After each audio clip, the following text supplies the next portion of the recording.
Here we're going to cut back 2 Hypericums, 2 different types. This is the very semi-evergreen Hypericum inodorum. It has small yellow flowers which are not really noticeable.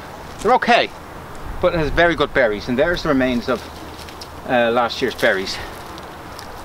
Now it tends to seed around a bit. Some people say it can be a nuisance, but I like it. Now last year we cut that to the ground. We cut it right to the ground. Cut right into the ground. So this year we don't need to do that. This year I think we'll just give it a little trim. More so to get rid of last year's berries and anything else, and we'll use this.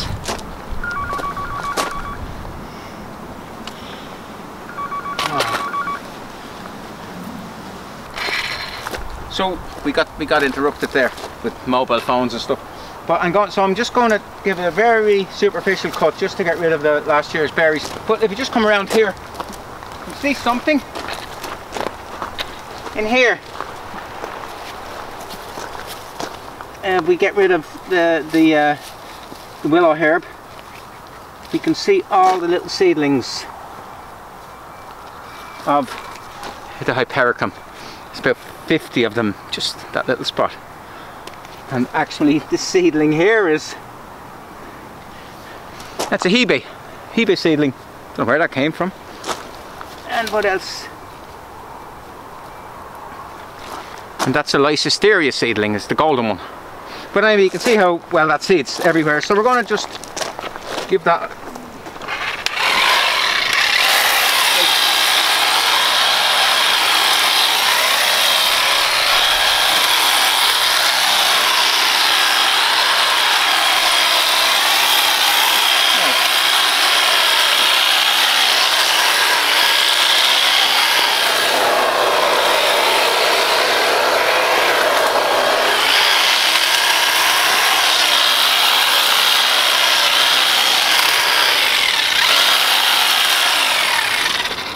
it.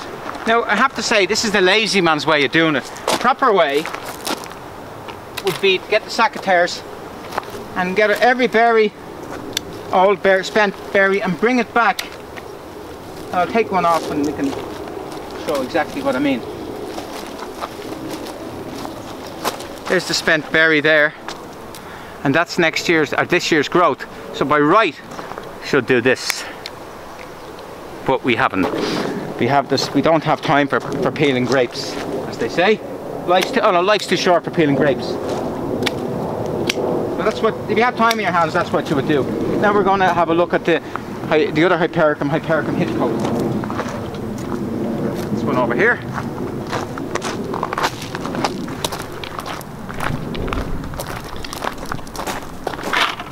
This is a proper evergreen with sterile flowers, so that's why it flowers for so long. It doesn't set any fruit, and it has just come out a bit too far over the border, so over the pathway, and when this comes out here, people will have trouble getting through. So we're going to give this a good going over. Now I would always resist viewers to just take a piece off here.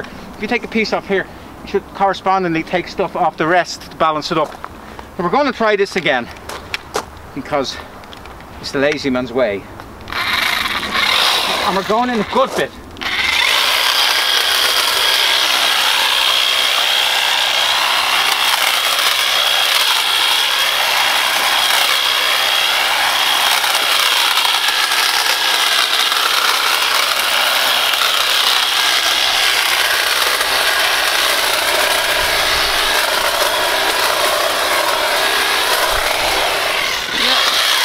This is working very well.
Let's have a look.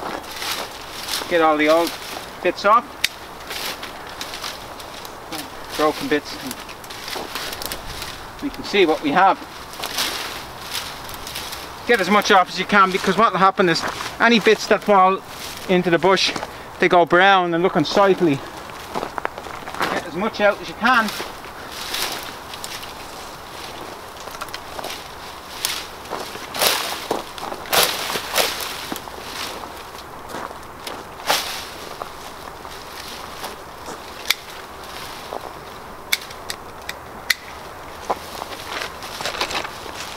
Now,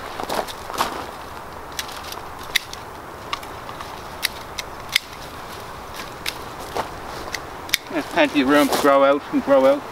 By the end of the year it should be out of there. Now that will not affect its flowering. In fact, it has the opposite. When you prune hard back and the plant grows away strongly, the flowers tend to be slightly bigger. Because they're more vigorous.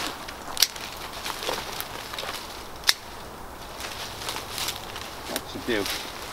Now, another way of doing it, and I didn't, would be to go way in with the loppers, and it would be technically the proper way of doing it, but this will work. This will work. Okay, that's Hypericums done, and you've done Buddlejas. Now we're finished this video now, but we're going to have to do this one. This is another example. That's Buddleja weyeriana again, and it's in a better spot. It's in an open, sunny spot. But beside it we have a very fine, upright purple beech tree. I think it's called purple spire or red spire. And that's gone too big. And when we bring that back, really back, that will become the dominant plant there. And also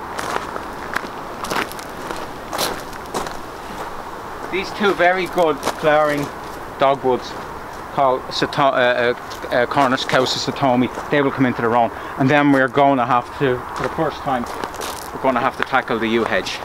And that'll be another video how to cut back the yew hedge. Actually, we might do that now. Cut back the yew hedge just to show.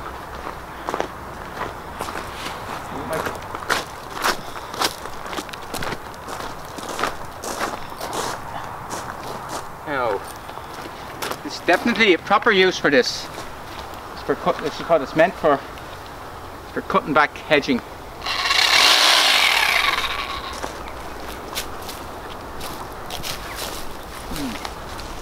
Falling over a bit. It's leaning over because the birch behind.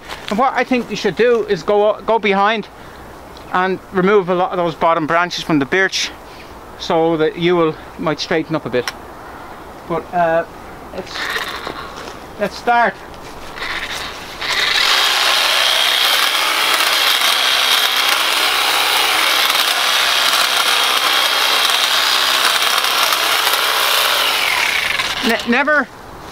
Never cut in here until the hedge is completely finished.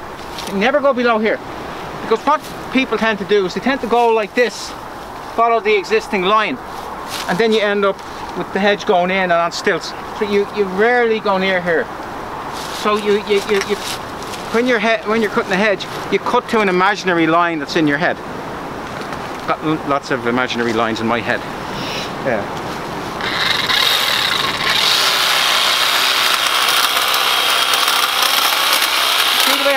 See the way I'm going? Starting here and make my way down, and when I'm here, I'm just cutting air.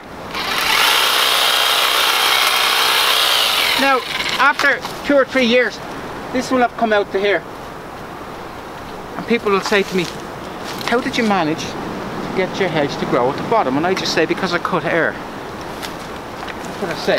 You don't understand me.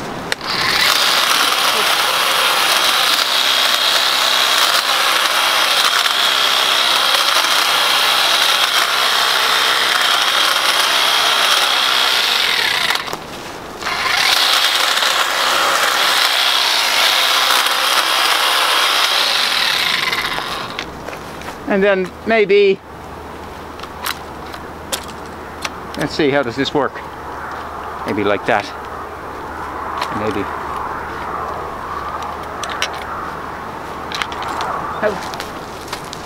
At this height, out to here.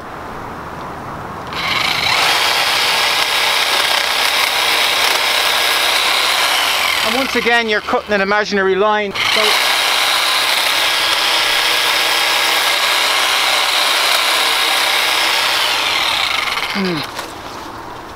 So that's going to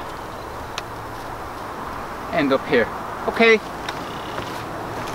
that's it. I could maybe have gone a little harder on the top side, but we just cut an extra bit up, and we just cut a little bit further up. That's, by the way, that's Magnolia wilsonii, Wilson's Magnolia, and it's unusual that flowers hang down. You can look up into the flowers; they don't hang up like an ordinary magnolia. Very interesting plant. Now,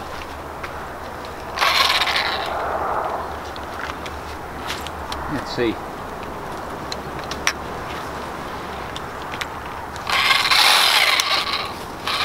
No, we'll do it this way. This way here should do.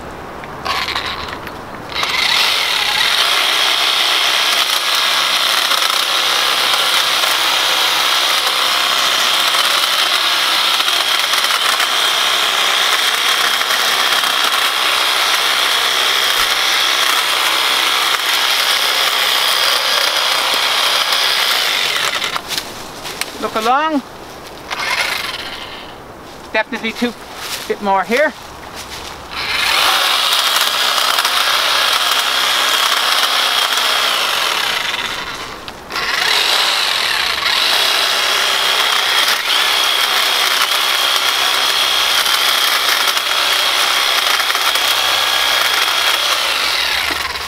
And then we just do across the top. And we leave it at that.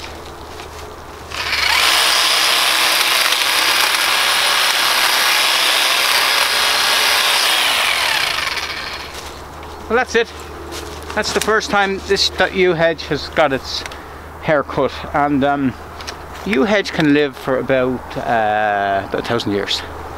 So let's hope it has many more haircuts in the future. I just wanted to show, even though the video is finished, just to show we cut this back, and we can show how the upright beech tree has come into its own. And these two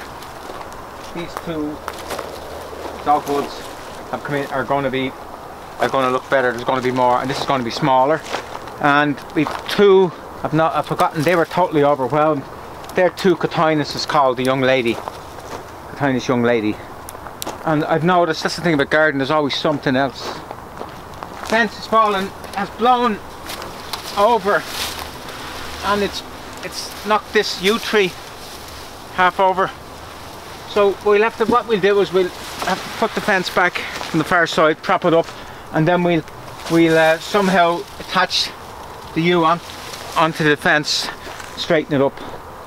But that was February. It was the wettest February ever and one of the windiest Februarys ever. And we nearly every letter of the alphabet used up in storms, all the different storms we had.